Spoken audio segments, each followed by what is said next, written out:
Hello, many pharma magicians. कैसे आप सब? Welcome back to Pharmastic. So I want to make you aware that video के end तक बने रहिए बिकॉज ये वीडियो थोड़ा सा इंपॉर्टेंट होने वाला है for your NIPER JEE 2025 preparation. And if you are new on this channel और you are watching the video of our channel from long time and you have not subscribe yet, तो subscribe करो फटाफट. आइए मिलते हैं.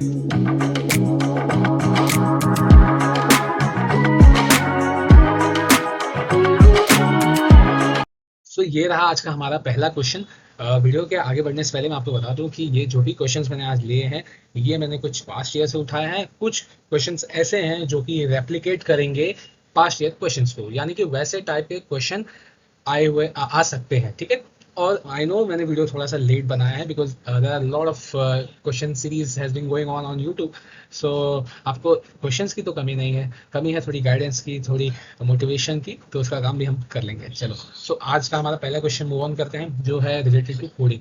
अब यहाँ पर बोला in certain language the nature is coded as MASUQE, then how is feminine is coded with that code in that coding language.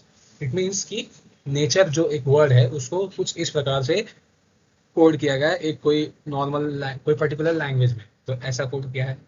तो अभी आप उनको बताइए कि फेमाइन को कैसे कोड किया जाएगा. तो यहाँ पर थोड़ा सा आप दिमाग लगाइए, वीडियो को पॉज कीजिए और आंसर ढूंढने का प्रयास कीजिए. ओके. आई होप सो आपने थोड़ा सा दिमाग लगाया, कुछ किसी को आंसर मिल गया होगा, किसी को नहीं मिला होगा. तो जिसको नहीं मिला हो आइए देखते हैं. तो यहाँ पर देखो क्या दिया है, नेचर, और यहाँ पर कोड पे ध्यान देना. ठीक है. अब हमको दिमाग में ABCDEFGHIJKLMNOPQRST ये याद रखना है. ठीक है. ये तो सबको आता है आई गेस. ठीक है. So nature. अब यहाँ पर हम पढ़ेंगे ABCDEFGHIJKLMN. तो यहाँ पर N यानी कि M कोड किया है, यानी कि N का जो -1 है यानी पिछला, तो वो है M. समझा आपने? ठीक है. धीरे धीरे समझेगा. देन ए को इन्होंने लिखा है ए एज इट इज. चलो. ठीक है. बाद में इन्होंने टी को लिखा है एस. तो ABCDEFGHIJKLMNOPQRST, RST.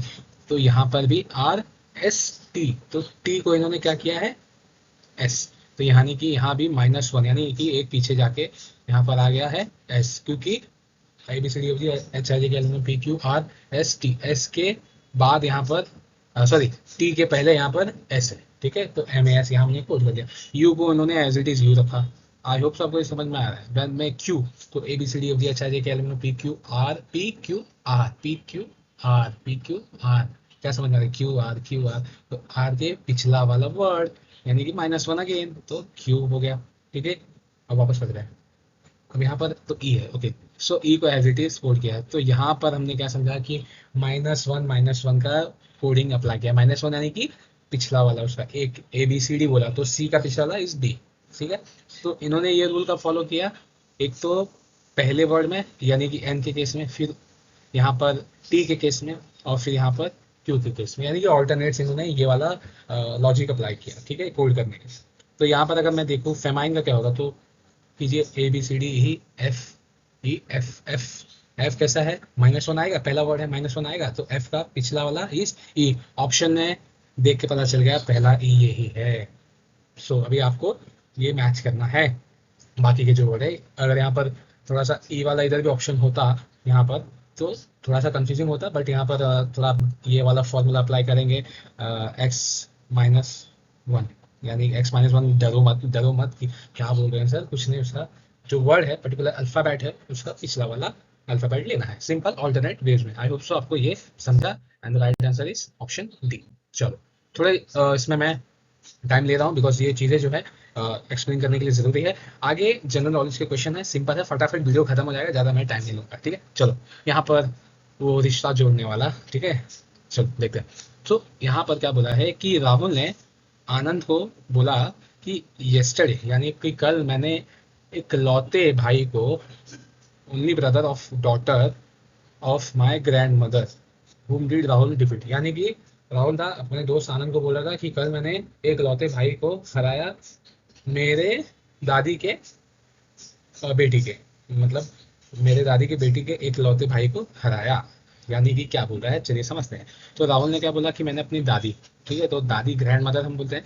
यहाँ पर नानी का भी केस आता है, तो मैं अभी आपको समझाता हूँ, चलो छोड़ो उसको, अभी हम दादी लेके कंसिडर करेंगे। तो क्या बोला है, ग्रैंड मदर की डॉटर, यानी कि उसकी क्या हुई, बुआ हुई, ठीक है। ठीक है, हिंदी में इसको हम बोलते हैं बुआ, ठीक है। चलो, तो हम क्या बोलते हैं कि दादी की बेटी हमारी बुआ ही होगी, सिंपल। तो उसका इकलौता भाई क्या हो, तो आपकी बुआ का भाई कौन होगा, आपका, आपके पिताजी, सिंपल, यानी कि father. Then right answer will be father. समझा आपको, क्या बोला कि मैंने डिफीट किया इकलौते भाई को, किसके, मेरी दादी की बेटी हो, बेटी के भाई को, यानी कि मेरी बुआ के भाई को, जो कि मेरे पापा ही हुए, सिंपल। ठीक है, तो अगर यहाँ पर केस हम इंग्लिश थोड़ा सा बोलते हैं, कंफ्यूजिंग लैंग्वेज है ही वो, ग्रैंड मदर हम नानी के केस में भी बोलते हैं, लेकिन यहाँ पर मैंने नानी का केस इसके लिए नहीं लिया बिकॉज यहाँ पर कहीं भी मामा का नाम नहीं लिया है, तो यानी अंकल यहाँ पर होता तो हम अंकल कंसिडर करते, लेकिन यहाँ पर फादर का ऑप्शन दिया है, तो हम फादर कंसिडर करेंगे, यानी कि यहाँ पर हम ग्रैंड मदर को एज अ दादी कंसिडर करेंगे। आई होप आपको ये क्वेश्चन समझा। तो राइट आंसर इज फादर। तो यहाँ पर आपका चालू हो गया क्या, ये नाइपर के पार्शियल जीके क्वेश्चन, तो इसे आप नोट डाउन कीजिए, ठीक है। So the chairman of 15 finance commission कौन था, Shaktikanta Das, N K Singh, Gita Gopinath, Viral Acharya, Viral Acharya, sorry, Viral Acharya. So the right answer will be, आप पॉज करके वीडियो देख आंसर कर सकते हैं, लेकिन यहाँ पर मैं थोड़ा स्पीड अप करूंगा। Right answer is N K Singh, ठीक है। ये जो थे 15 फाइनेंस कमीशन मेंबर थे, तो यहाँ चेयरमैन थे उसके। तो यहाँ पर हमको क्या सीख मिल रही है कि भैया जो अभी के जो भी फाइनेंस कमीशन के चेयरमैन है उनके बारे में हमको पढ़ना है, ठीक है। नो, अगेन ये इंग्लिश का क्वेश्चन है, पर पार्शियल क्वेश्चन है भैया, 2020 या 2019 का है। चलो, synonym of abeyance is reserve, depth, abysmal and abstinence. तो बहुत गलत कुछ लोग करते हैं कि ए से है तो हम यही लगा देते हैं, ये दोनों में से कोई एक होगा, ऐसा मत करना। अगर आपको आ रहा है तो ये अटेम्प्ट करो या ना मत करो। So here the right answer will B reserve. तो एबियंस मतलब रिजर्व, थोड़ा सा ऐसा हम याद करने के लिए कर सकते हैं, एबियंस तो रिजर्व, एबियंस का साउंड थोड़ा सा मैच हो रहा है, थोड़ा सा इलॉजिकल है, बट ठीक है, थोड़ा किसी को शायद समझ जाए, मुझे तो ऐसे ही समझ आता है। चलो, अगेन इंग्लिश का क्वेश्चन, पास्ट ईयर ये भी है। So the synonym for chimera is chimney, protest, illusion और पैनाकिक। तो यहाँ पर राइट आंसर है इल्यूजन। तो जो काइमेरा है उसको हम इल्यूजन बोलते हैं, यानी कि जो भी हमको इल्यूजन होता है कि, जाने दो, छोड़, चलो आगे बढ़ते हैं। सो ये तो सबको पता होना चाहिए, अगर जिसको नहीं पता है तो फिर भैया पता कर दो। ये करंट अफेयर का क्वेश्चन है और मुझे लगा ये क्वेश्चन आ सकता है, इसके लिए मैंने डाला है, ठीक है। तो recently the operation Sindoor was conducted on 4th May, 8th May, 7th May और 10th May। तो the right answer will B 7th May। तो यहाँ पर आपको ये नोट डाउन कर लो, बिकॉज ये करंट अफेयर का क्वेश्चन है, अभी हाल में ही हुआ है, और पता है आपको ये कितना ग्लोबली ये चीज़ फैली थी, ठीक है। तो ये नोट डाउन कर लो अगर नहीं पता था आपको तो। ओके, अगेन मेरा वेन डायग्राम का क्वेश्चन, पिछला वीडियो मैंने समझाया था, तो जिसको नहीं समझ रहा है तो नहीं समझेगा तो पिछला वीडियो देख सकते हैं। यहाँ पर मैं थोड़ा सा जल्दी जल्दी लूंगा, ठीक है। So which of the diagram indicates the best relation between teacher, parents and guardians. तो यहाँ पर वेन डायग्राम यानी कि मैंने क्या बताया था, रिलेशन बताता है। तो यहाँ पर रिलेशन क्या है, कौन सा डायग्राम जो है वो बेस्ट रिलेशन बता रहा है। तो देखिए ये ऑप्शन क्या बोला है कि मान लो यहाँ पर क्या हो रहा है, इन्होंने बोला है पेरेंट्स और गार्जियन के बीच और टीचर के बीच रिलेशन कैसा है। तो यहाँ पर जो है वो रिलेशन जो है वो कनेक्टेड वाला रिलेशन रहेगा, ठीक है। क्या होगा, कनेक्टेड वाला रिलेशन होगा, क्योंकि टीचर जो है वो पेरेंट्स से मिलते हैं या गार्जियन से मिलते हैं, सो ताकि जो भी स्टूडेंट का प्रोग्रेस है या कुछ कुछ भी वो कर रहा है तो वो उनसे बता सके, यानी दे हैव द रिलेशन, ठीक है। तो यहाँ पर जो बेस्ट डायग्राम होगा वो ये है जो डिपिक्ट कर रहा है the relation between teacher, parents and guardians. देखो ये तो बिल्कुल नहीं है, तीनों इंडिपेंडेंट नहीं होते, मतलब तीनों को एक दूसरे से मतलब है क्या, ऐसा नहीं है। ये जो है ये डायग्राम ही गलत बना है, ये ऐसा कोई डायग्राम नहीं होता। ये जो है इसमें क्या बताया है कि टीचर और पेरेंट्स एक में है, गार्जियन अलग है, या वैसा वैसा, तो ये भी सही नहीं है। तो यहाँ पर राइट आंसर है ऑप्शन बी, ठीक है। चलो, यहाँ पर right option is option B. Okay now, okay now find the sequence, ऐसे क्वेश्चन आते हैं, फाइंड द सीक्वेंस, और ये भी पार्शियल का क्वेश्चन है। 49, 343, 64, 81, 729। अपना अपना दिमाग लगाओ फटाफट, वीडियो पॉज करो, देखो आ रहा है कि नहीं, नहीं आ रहा है तो मैं यहाँ पर बैठा हूँ। सो आई होप सो आपको समझ गया होगा। नहीं समझा है डोंट वरी, मैं यहाँ पर हूँ। Very simple. कुछ लोग ने ऐसे लॉजिक लगा होंगे क्यूब रूट निकाल निकाल के, ठीक है। किसी को नहीं समझा है वो अभी मैं एकदम सिंपल वे में समझाऊंगा। जिसको समझा है एक बार वापस देख लो, स्किप मत करो, बिकॉज शायद ये आपको काम देगा। बिकॉज यहाँ पर मैंने बहुत ही सिंपल तरीके से इसको समझाया है। देखो बहुत ही सिंपल। 49, 49 इंटू 7 करो, 49 इंटू 7 करो, देन 64, 64 इंटू 8 करो, ठीक है। देन 81 इंटू क्या करो, 9 करो। अब देखना आंसर क्या आएगा, ठीक है। आंसर क्या आएगा देखो, फटाफट देखो, ठीक है। 49 इंटू 7 करूंगा तो मुझे आएगा 343, ठीक है। तो यहाँ पर लॉजिक समझो। 81 इंटू 9 करूंगा तो 729 आएगा। तो यहाँ पर लॉजिक क्या है, ये जो नंबर्स है, कौन से वाले, ये जो नंबर्स है इनको सिर्फ क्या करना है, मल्टीप्लाई करना है 7, 8, 9, समझे। तो अगर 64 को 8 से करूंगा तो उसका राइट आंसर होगा option B, that is 512 answer. कुछ लोग ने क्यूब रूट भी निकाला होगा, लेकिन वो थोड़ा सा क्या बोलते हैं, लॉन्ग वे है, मतलब थोड़ा सा टाइम कंज्यूमिंग है। लेकिन अगर आप दिमाग लगाओगे तो आपको ये चीज़ें समझ में आ जाएगी। तो हमेशा ना दिमाग लगाना चाहिए। कैसे करना है ये क्वेश्चन थोड़ा एक बार मैं बता देता हूँ, जिसको नहीं समझा अभी भी। क्या करना चाहिए ना हमें, ये मान लो 49 मुझे नंबर दिया है, अब मुझे उसके बाजू वाला नंबर तो दिया है, तो मैं देखता हूँ कि भैया कुछ 49 इंटू 49 करके ये आंसर आता है क्या। चलो 49 इंटू 5 करके ये आंसर आ रहा है क्या, ऐसे चेक करो, ठीक है। क्या पैटर्न फॉलो हो रहा है, 49 इंटू डिवाइड बाय 2 करो तो ये आंसर आ रहा है क्या। ऐसे ही प्लस माइनस डिवीजन मल्टीप्लाई करके देखो ऐसा आता है क्या। तो कहीं ना कहीं आपको ये आंसर मिल जाएगा। एक का आंसर मिला, you check for the another one जिसका दिया, जैसे 81 का। तो मैं ये जब भी क्वेश्चन देखा था तो मेरे को तुरंत क्लिक हो गया था, क्योंकि प्रैक्टिस मेक मैन परफेक्ट। तो अगर आपको प्रैक्टिस आएगा तो you can definitely solve it. और बहुत सिंपल है भैया, ऐसे ही आपको डिकोड करना है। चलो राइट आंसर इज 512। सो ये जो क्वेश्चन है ये भी आया था, पास्ट ईयर क्वेश्चन है। सो ये थोड़ा सा जीके रिलेटेड है।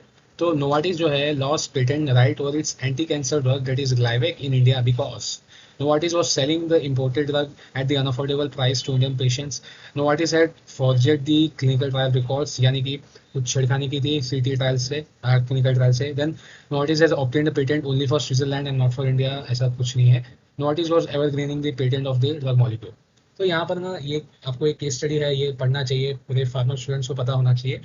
यहाँ पर नोवार्टिस से पूरे इंडिया ने लड़ लिया था कि भैया हम आपको पेटेंट राइट नहीं देंगे इंडिया में। ये चीज़ के लिए क्या हुआ था, ये जो ड्रग है ग्लाइवेक, इनका इन्होंने कुछ दूसरा फॉर्म निकाला था, जैसा पॉलीमॉर्फिक फॉर्म होता है अल्फा बीटा गामा। तो ऐसा इन्होंने शायद बीटा फॉर्म निकाला था और बोला था कि it has better solubility than bioavailability वगैरह वगैरह कुछ तो था। सो ये करके वो क्या करना चाहते थे कि जो अपना पेटेंट है ना वो एवरग्रीन कराना चाहते थे, यानी कि हमेशा रखना चाहते थे पेटेंट। लेकिन ऐसा नहीं होता है, बिकॉज क्या होता है ना, if you are giving the new molecule, मतलब समझो इन्होंने क्या बोला कि ग्लाइवेक का मैं बीटा फॉर्म दे रहा हूँ। अब जो ऑलरेडी अवेलेबल था उससे ये इतना मतलब इतना जो नया वाला फॉर्म है उसको इतना ये कुछ बड़ा नहीं कर पा रहा था, समझ गए। थोड़ी सी सॉलिबिलिटी बढ़ा दी तो इट डजंट मीन कि आप उसका पेटेंट करा दोगे, ठीक है। आपने कुछ इतना बड़ा नहीं किया, like, इतना इम्पैक्ट नहीं डाला, ठीक है। तो इम्पैक्ट जो था वो कम था, इसके लिए इंडिया ने इस चीज़ को मना किया। और पूरे वर्ल्ड में ये चीज़ एक्सेप्ट हो गई थी, लेकिन इंडिया जो है वो अपने लॉ, अपने कानून पे टिका रहा। सो एक वो प्राइड की मूवमेंट भी थी। आपको और डिटेल में जानना है, आप डेफिनेटली गूगल पर जाके देखिए, बहुत अच्छा वो केस स्टडी था। तो यहाँ पर जो राइट आंसर है ये होने वाला है the evergreening of the patent for the drug molecule, ठीक है। थोड़ा सा यहाँ पर हमने कुछ चीज़ें समझ। तो हम बढ़ते हैं हमारे लास्ट क्वेश्चन पे, ठीक है। Saffron is dried flower bird sorry styles stigmas and टेरियान। सो जो मेरा बच्चा कॉग्नोसी में स्ट्रांग होगा, इसका बायोलॉजिकल सोर्स पढ़ा होगा, उसे पता होगा कि राइट आंसर क्या है। तो देखिए ऐसे क्वेश्चन भी बन सकते हैं नॉन फार्मा में भी, बिकॉज ये एक जीके नॉलेज है।